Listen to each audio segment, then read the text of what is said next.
সিকিমের দেখতে যাওয়াটা বা গ্যাংটক বেড়াতে যাওয়াটা যতটা সুন্দর ততটাই ভয়ঙ্কর। আমরা যে সময়টা গেছি সেই সময়টা খুব ভালোভাবে বেরিয়ে ঘুরে আসতে পেরেছি।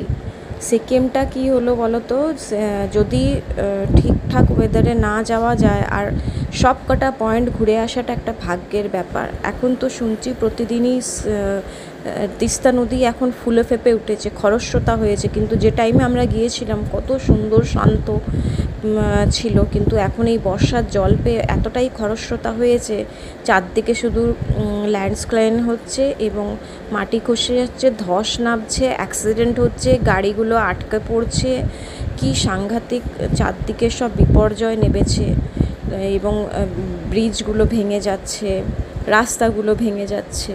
কিন্তু আমরা যে সময়টা গেছি এবং এসেছি খুব সুন্দরভাবেই বেড়াতে পেরেছি। কিন্তু আমাদের কি লাচুংটা যাওয়া হয়নি, কারণ আমাদের যে নিয়ে গিয়েছিল সে বারণ করেছিল যে ওইদিকে রাস্তা যেও না। তাই যদি তোমরা যাওয়ার মনোভাব করো তখন কিন্তু যার থ্রু যাচ্ছ বা অপারেটরের কথাটা শুনতে হয়, কারণ তারা জানে